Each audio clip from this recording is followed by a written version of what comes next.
Vous voyez ce nageur qui s'élance dans l'eau? Il se plonge dans une notion scientifique étonnante, un phénomène qui le freine et lui permet d'avancer en même temps. Un phénomène qui s'applique à tous les corps qui se déplacent dans un fluide. Cette notion scientifique, c'est la traînée.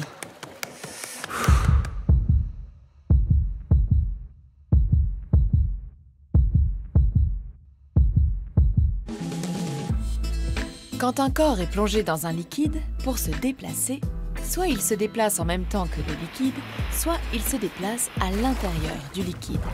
Mais dans ce cas, il doit faire toutes sortes de mouvements. Il doit nager. Les athlètes de la natation ont une maîtrise parfaite du déplacement dans un milieu liquide. Avec eux, nous nous immergeons dans la notion de traînée qui accompagne chacun de leurs mouvements.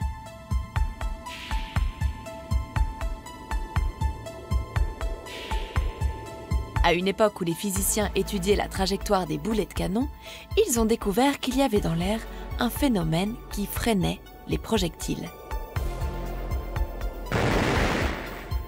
Ils ont fait de ce phénomène une notion scientifique et l'ont baptisé la traînée. Et ils se sont aperçus que cette notion s'applique aussi dans les liquides. Quand un corps immergé se déplace, de l'eau le frappe à l'avant, ce qui le freine.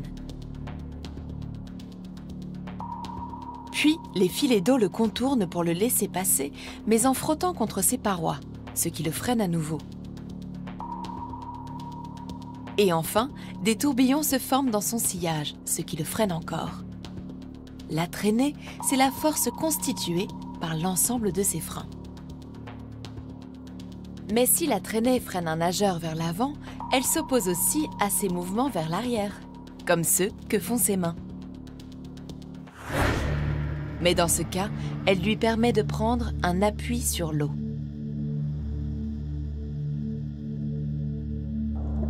Maxime Grousset est spécialiste du crawl. Ce qui nous importe le plus en natation, surtout pour les sprinters, c'est d'avoir des masses d'eau sous les mains, sous les avant-bras et les propulser très rapidement vers l'arrière. À la différence avec un coureur qui va utiliser le sol, c'est-à-dire un point fixe pour créer un déplacement, le nageur, lui, est obligé d'utiliser des masses qui bougent, comme l'eau, pour créer son déplacement. Didier Chollet fait de la recherche scientifique sur la natation. Donc la traînée, c'est un ami lorsqu'on l'utilise pour propulser le corps vers l'avant, et c'est un ennemi lorsqu'il vient freiner le déplacement du nageur. Tout l'enjeu pour un nageur, c'est donc d'optimiser la traînée qui aide à avancer et de réduire celle qui le freine.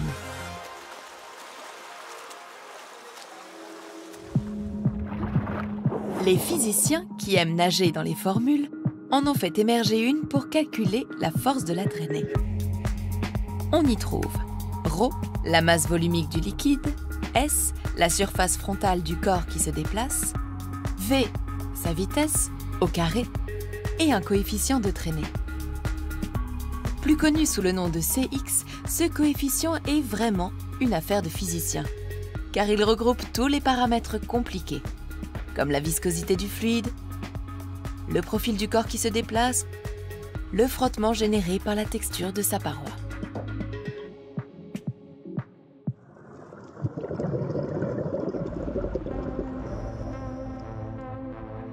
Pour réduire la traînée qui le freine, le premier élément sur lequel intervient le nageur, c'est sa surface frontale.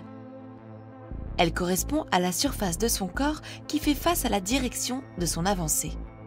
Au fur et à mesure que le nageur se met à plat, il réduit cette surface frontale. L'idéal pour réduire la traînée, c'est donc d'être le plus horizontal possible. Mais le profil du corps a aussi son importance. Johan Ndoye-Brouard est un nageur de haut niveau. C'est comme un bateau, quoi. Il faut que notre coque soit le plus profilé possible. Il faut essayer d'avoir le moins d'espace en fait, sur notre corps pour être le plus fin possible dans l'eau et transpercer cette eau avec le moins de résistance, quoi, pour essayer d'aller le plus vite possible. Le rasage est un des éléments qui permettent d'améliorer le CX des nageurs. Car sans poils, l'eau glisse mieux sur leur peau et la force du frottement est réduite. La quête des nageurs pour un CX optimal a connu son apogée avec les combinaisons. Certains ingénieurs ont essayé de reproduire les caractéristiques de la peau d'animaux aquatiques, comme le requin. Le nageur, si on lui met une combinaison extrêmement lisse et hydrofuge, eh bien on va s'apercevoir qu'il va glisser beaucoup plus dans l'eau. Et en plus, ces combinaisons avaient la particularité de comprimer le corps des nageurs. Lorsque je mets une combinaison compressive, c'est-à-dire je compresse mon corps grâce à cette combinaison, je vais avoir un avantage énorme qui est la réduction du volume. La pénétration dans l'eau était encore améliorée.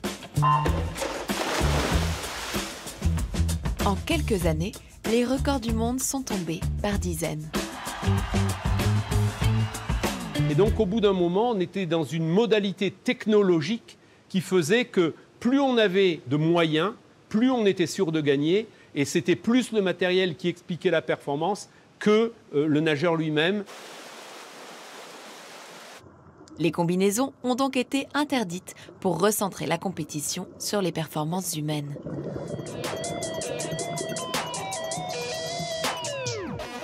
Un autre paramètre est déterminant pour l'intensité de la traînée. C'est la vitesse, et elle intervient au carré. Autrement dit, quand la vitesse du nageur augmente, l'intensité de la traînée augmente encore plus rapidement. Dès qu'on va un petit peu plus vite, on est ralenti et donc du coup, il y a forcément des limites à cette vitesse.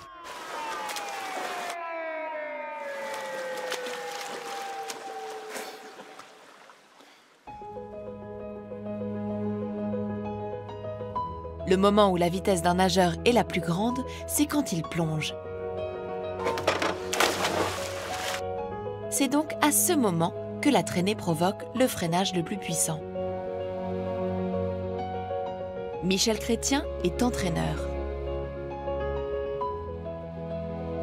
En fait, il est important donc dans l'entrée dans l'eau, pour diminuer les résistances à l'avancement, d'avoir un corps le plus aligné possible.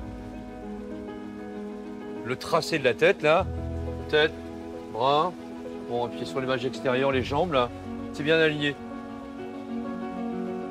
Et il va falloir aller trouver rapidement, dans la vitesse, une position horizontale pour diminuer les résistances à l'avancement.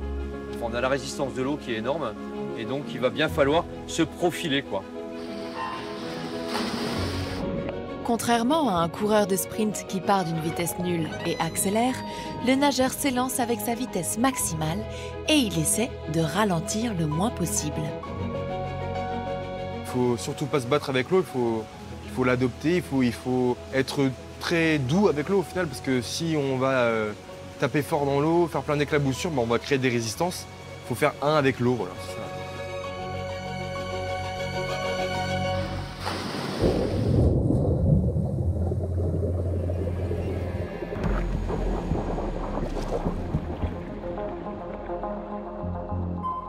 Tous les corps qui se déplacent dans un liquide ou dans un gaz subissent le freinage généré par la traînée. Plus ils vont vite, plus la force qu'elle leur repose se démultiplie et plus il leur faut d'énergie pour avancer. L'amélioration du CX pour diminuer la traînée est aussi un enjeu majeur dans le domaine industriel. Même si parfois, c'est pour freiner qu'on utilise la traînée.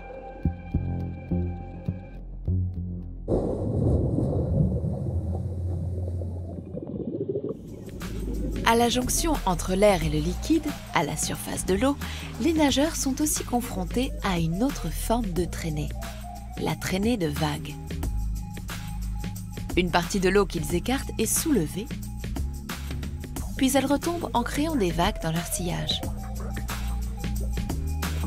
La création de ces vagues représente une grosse perte d'énergie, et donc elle freine les nageurs.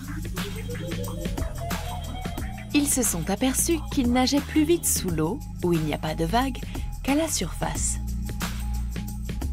Cette phase sous-marine de la nage est appelée la coulée. Il y a cette ondulation vraiment de dauphin avec le fouetté de pied qui est vraiment beau là-dessus. La coulée est progressivement devenue déterminante dans la performance.